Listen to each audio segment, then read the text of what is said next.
Hello guys, എല്ലാവർക്കും നമസ്കാരം. പുതിയൊരു വീഡിയോയിലേക്ക് സ്വാഗതം. അപ്പോൾ നമ്മളിപ്പോൾ പോകുന്നത് മൂകാംബിക ക്ഷേത്രത്തിലോട്ടാണ് പോകുന്നത്. നമ്മളിവിടുന്ന് ട്രെയിൻ കയറിയിട്ടുണ്ട്. ഒരു 30 മിനിറ്റ്, അരമണിക്കൂർ യാത്രയാണ്. 35 കിലോമീറ്റർ ഉണ്ട്. അപ്പോൾ ഗായ്സ്, എന്തായാലും ഞാൻ ഇതിൻ്റെ അകത്തൊക്കെ ഒന്ന് വീഡിയോ എടുക്കാമെന്ന് വിചാരിച്ചു. അങ്ങനെയാണ് ഞാൻ ജസ്റ്റ് വീഡിയോ എടുക്കുന്നത്. അപ്പോൾ ദേവു നല്ല ഉറക്കമാണ്. ട്രെയിനിൽ നല്ല ക്ഷീണം കാരണമാണ് ദേവു ഉറങ്ങുന്നത്.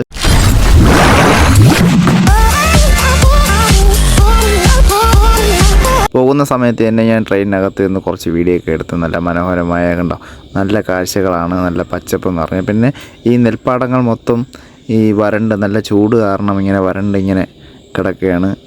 അത് കാണാൻ തന്നെ നല്ല ഭംഗിയുണ്ട്. ഒരുപാട് പുഴകളും കായലും ഒരുപാടുണ്ട്. അതിൻ്റെ മധ്യത്തിൽ നടുക്കായിട്ട് തന്നെ കുറേ ഐലാൻഡ് പോലത്തെ ചെറിയ സംഭവങ്ങളൊക്കെ ഉണ്ട്. അത് കാണാൻ തന്നെ നല്ല രസമാണ്. യെസ് ഗായ്സ്, അപ്പോൾ നമ്മൾ മൂകാംബിക റെയിൽവേ സ്റ്റേഷനിൽ വന്ന് ഇറങ്ങിയിട്ടുണ്ട്. അപ്പോൾ ഇവിടെ നിന്ന് ഇനി ബസ് സ്റ്റോപ്പിലേക്ക് പോകണം. അതിവിടെ നിന്ന് തൊട്ടടുത്താണ്. ഏകദേശം ഒരു 5-10 മിനിറ്റ് നടക്കേണ്ടി വരും. അല്ലെങ്കിൽ ഓട്ടോ പിടിച്ചും പോവാം. അത് കഴിഞ്ഞിട്ട് അവിടെ നിന്ന് നമ്മളിനി മൂകാംബിക ക്ഷേത്രത്തിൽ അവിടെ നിന്ന് പോകണം. ഏകദേശം ഒരു 25 കിലോമീറ്റർ അവിടെ നിന്നുണ്ട്. 25-30 അതിനകത്ത് ഉണ്ട്. അപ്പോൾ നമ്മൾ നേരെ ബസ് സ്റ്റാൻഡിലോട്ട് നടന്ന് പോയിക്കൊണ്ടിരിക്കുകയാണ്. നമ്മൾ അങ്ങനെ കൊല്ലൂർ മൂകാംബിക ക്ഷേത്രത്തിൽ നമ്മൾ എത്തിയിരിക്കുകയാണ്. നല്ല ടയർഡാണ്. കാരണം എന്ന് വെച്ചാൽ ഒരു 1.5 മണിക്കൂർ നമ്മൾ ബസ്സിൽ ഇരുന്ന് ആപ്പാടെ ഭയങ്കര ടയർഡായിപ്പോയി. ഞെരിഞ്ഞ് പിരിഞ്ഞ് അങ്ങനെ ഒരു അവശ്യ നിലയിൽ നമ്മൾ നേരെ ഇവിടെ എത്തി. അപ്പോൾ ഗൈസ്, നമ്മൾ അതിൻ്റെ ബാക്കിലത്തെ സ്റ്റേജിൻ്റെ അവിടെയാണ് ഇരിക്കുന്നത്. ദച്ചുവിന് എന്തോ പറയാനുണ്ടെന്ന് പറ മക്കളെ. ഗൈസ് ഇവിടെ ഇരിക്കാന്ന് പറ. ഞാൻ പറയാം. അപ്പോൾ ഗൈസ്, അവനെ കാണിക്കാനെന്ന് പറഞ്ഞാൽ ഇവിടെ ഒരു വലിയ രഥം ഇരിപ്പുണ്ട് തൊട്ടടുത്ത്. അത് അവനെ കാണിക്കണമെന്നാണ് പറയുന്നത്. അങ്ങനെ നമ്മൾ രഥം കാണിച്ചത്. രഥം ഇതാണ് ഗൈസ്, രഥം. ദച്ചുവിന് തൊടണമെന്ന് പറഞ്ഞു. ദച്ചു തൊട്ടോ കേട്ടാ ഗൈസ്. ഇതാണ് ആ രഥം. അല്ലേ, ഒരു വലിയ രഥമാണ്. ആണോ അമ്മേ. പിന്നെ ഇത് പ്രോഗ്രാം സ്റ്റേജ് ആണ്. ഇത് ഒരു എൻട്രൻസ് ആണ്, ബാക്ക് വഴിയുള്ള എൻട്രൻസ് ആണ്. പിന്നെ ഇവിടെ അന്നദാനമൊക്കെ ഉണ്ട്. നമ്മൾ അന്നദാനം കഴിക്കാനൊന്നും നിന്നില്ല. കാരണം എന്ന് വെച്ചാൽ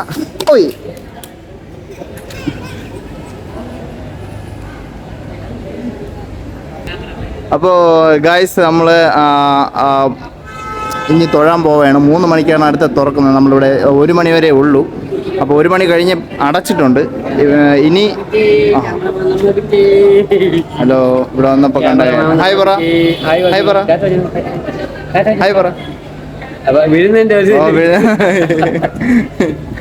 അപ്പോൾ ഗായ്സ്, അത് കഴിഞ്ഞിട്ട് 3 മണിക്ക് ഇവിടെ തുറക്കൂ. അപ്പോൾ നമ്മൾ അങ്ങോട്ട് പോവുകയാണ്. കാരണം എന്ന് വെച്ചാൽ ഇനി ഇവിടെ നിൽക്കാൻ സമയം കിട്ടില്ല. കാരണം എന്ന് വെച്ചാൽ ഇവിടെ നിന്ന് നേരെ ബൈൻഡൂരിൽ പോയിട്ട് ബസ്സിൽ പോയിട്ട് അവിടെ നിന്ന് നേരെ നമ്മൾ മുരുടേശ്വർ. ഒറ്റ ദിവസത്തെ യാത്ര ആയതുകൊണ്ട് ശകലം കടുത്തുപോയി. എന്നാലും കുഴപ്പമില്ല, നമ്മൾ അതിജീവിച്ചു അതിനെ. സോ നമ്മളിനി നേരെ പോകുന്നതെന്ന് പറഞ്ഞാൽ ബൈൻഡൂറിൽ നിന്ന് നേരെ മുരുടേശ്വറാണ്. അപ്പം നമ്മൾ തൊഴാൻ പോവുകയാണ്. അതിനുശേഷം ഞാൻ ഇവിടെ ഒന്നെല്ലാം ചുറ്റി കാണിച്ചു തരാം. പക്ഷെ ഇവിടെ നിന്ന് കുടജാദ്രി പോകാനുള്ള പ്ലാനൊക്കെ ഉണ്ടായിരുന്നു. പക്ഷേ ഓഫ് റോഡ് ആയതുകൊണ്ട് ഒട്ടും പറ്റില്ല. കാരണം എന്ന് വെച്ചാൽ ദച്ചുവിന് ഒട്ടും സാധിക്കില്ല.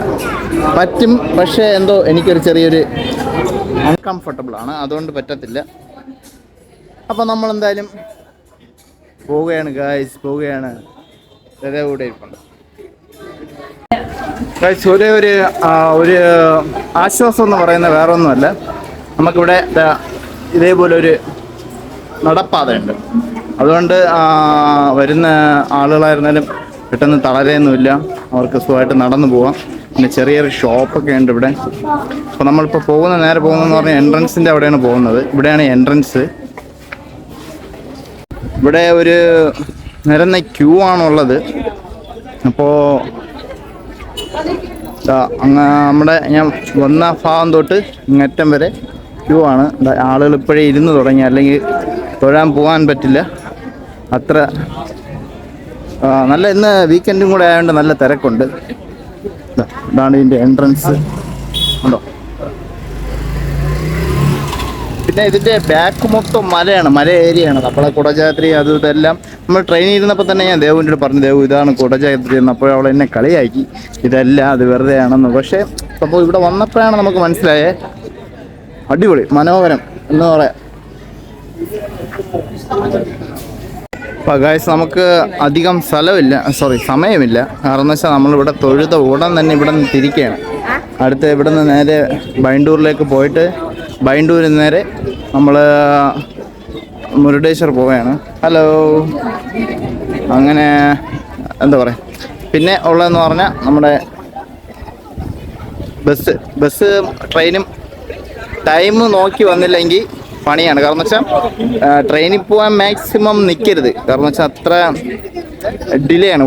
1 വേ മാത്രമേ ഉള്ളൂ. കാരണം വെച്ചാൽ ഇവിടെ 2 പാതയല്ല, ഒറ്റ വരി പാത ആയതുകൊണ്ട് ഔട്ടറുണ്ട്, നല്ല ട്രെയിന് പിടിച്ചിട്ടിക്കും. കാരണം വെച്ചാൽ നമ്മൾക്ക് അതാണ് നമുക്കും പറ്റിപ്പോയത്. കാരണം വെച്ചാൽ എല്ലായിടത്തും ട്രെയിന് പിടിച്ചിട്ട് നമ്മളെ സമയം തെറ്റി. എഴുതി കാണിക്കുന്ന നമ്മൾ ഒരു പ്ലാനിങ് ഉണ്ടായിരുന്നു. അപ്പോൾ ആ പ്ലാനിങ് മൊത്തം തെറ്റിപ്പോയി, അതാണ് വിഷയം. അപ്പോൾ നമ്മളിവിടെ ഈ മൂകാംബികയുടെ ക്ഷേത്രത്തിൽ നമ്മൾ തൊഴുതിട്ട് നമ്മൾ ഇറങ്ങിയിട്ടുണ്ട്. ഭയങ്കര തിരക്കാണ്. എന്തോ ഭാഗ്യം നമ്മൾ 3 മണിക്ക് ഒരു 10-15 മിനിറ്റിന് മുമ്പ് നമ്മൾ ഇവിടുന്ന് പെട്ടെന്ന് തന്നെ കയറി. അതുകൊണ്ട് പെട്ടെന്ന് നല്ല വൃത്തി തൊഴാൻ പറ്റി. അതുപോലെ തന്നെ നമ്മളിവിടെ നിന്ന് ഇറങ്ങി. ഇവിടെ ഒരു രഥമുണ്ട്. ഇത് പിന്നെ ഉള്ളതെന്ന് പറഞ്ഞാൽ വേറെ ഒന്നും ഭയങ്കര ഒരു രക്ഷയില്ല, ഭയങ്കര നല്ല തിരക്കാണ്. നമ്മൾ തൊഴുത് പുറത്തോട്ട് ഇറങ്ങിയിട്ടുണ്ട്. അപ്പോൾ ഇനി നമ്മൾ നേരെ പോകുന്നത് മുരുടേശ്വറിലേക്കാണ്. അപ്പോൾ ഇവിടെ നിന്ന് നേരെ ഇനി സമയം താമസിക്കില്ല, നേരെ പോയി ബസ്സിൽ കയറുക, നേരെ ബൈണ്ടൂരിലേക്ക് പോവുക. ബൈണ്ടൂരിൽ നേരെ ട്രെയിൻ കിട്ടുകയാണെങ്കിൽ ട്രെയിൻ, ഇല്ലെങ്കിൽ നമ്മൾ ബസ്സിലോട്ട് യാത്ര തിരിക്കുന്നതായിരിക്കും. അപ്പോൾ ഇവിടുത്തെ ഈ മൂകാംബിക വീഡിയോ നമ്മളിവിടെ വൈൻഡപ്പ് ചെയ്യാണ്. അപ്പോൾ ഇനി നമുക്ക് മുരുടേശ്വറിൽ വെച്ച് കാണാം.